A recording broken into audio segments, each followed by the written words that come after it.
বন্ধুরা, সেভেন কিচেনে সবাইকে নমস্কার জানাই, সবাইকে শুভ সকাল জানাই।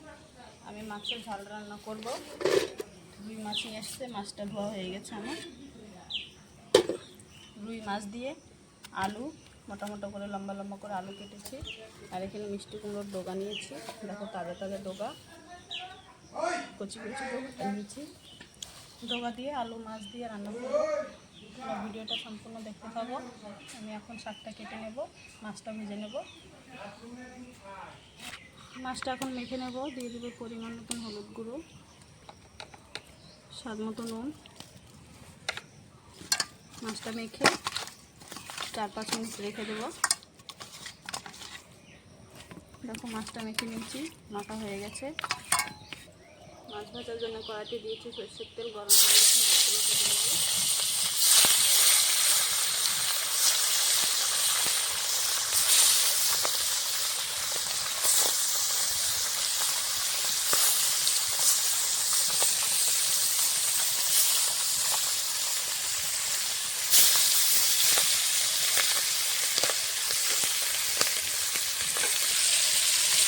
মাছগুলো একসাথে ভাজা হয়ে গেছে, দিয়ে দেবো।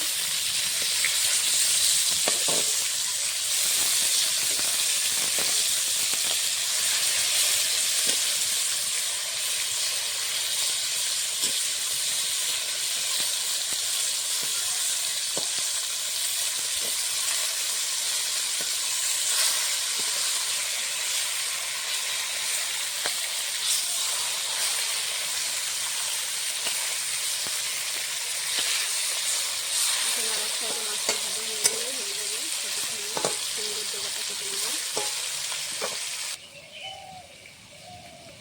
এই সাইডে মাছটা ভাজা হচ্ছে, ততক্ষণ আমি শাকটা বেছে কেটে নিচ্ছি।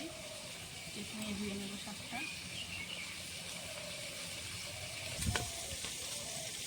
কচি মিষ্টি কুমড়োর ডোগা দিয়ে মাছ রান্না করলে খেতে ভালো লাগে। তোমরা যে কোনো মাছ দিয়ে রান্না করে খেয়ে দেখবে, নিরামিষ খেয়েও দেখবে, রান্না করে ভালো লাগবে।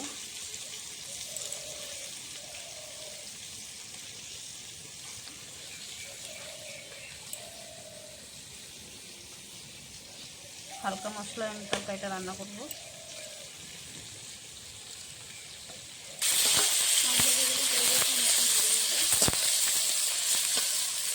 হালকা জলে লাল লাল করে মাছটা ভেজে দিয়েছি।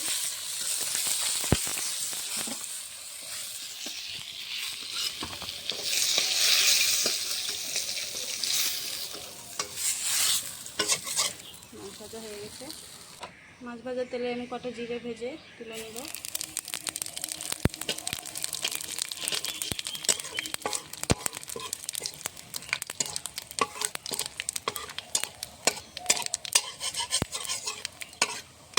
জিরেটা ভাজা হয়ে গেছে, নামিয়ে নেব।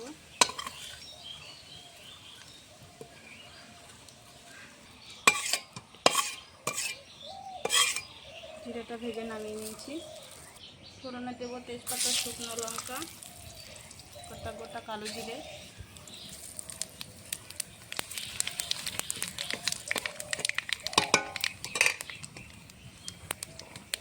আলুটা দিয়ে আলুটা কষিয়ে নেব ভালো করে। পরে শাকটা দিয়ে কষাবো।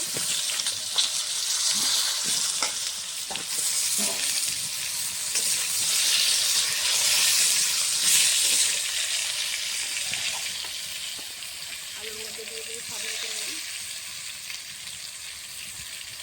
সামান্য একটু হলুদ গুঁড়ো, পরে দেবো হলুদ গুঁড়ো।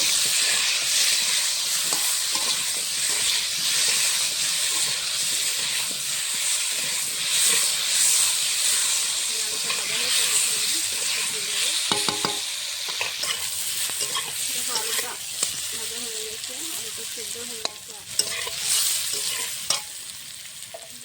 ডোগাটা কেটে দিয়ে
খেতে দারুণ লাগবে।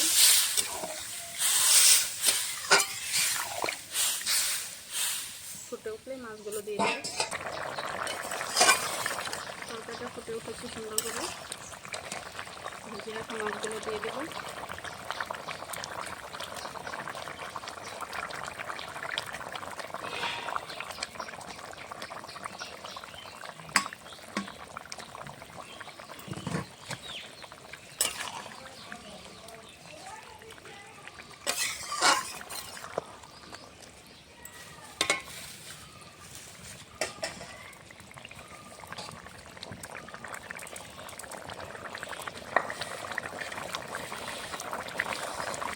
তেলে ভেজে রাখা জিরেটা এখন বেটে নেব।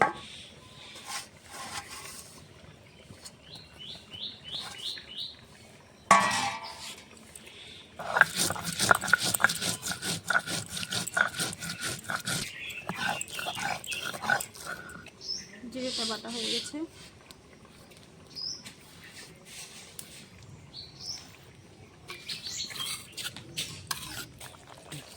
জিরে বাটাটা এখন দিয়ে দেবো তরকারিতে। নামিয়ে নেবো তরকারিটা। দেখো কি সুন্দর হয়েছে তরকারিটা। আমি এখন নামিয়ে নেব।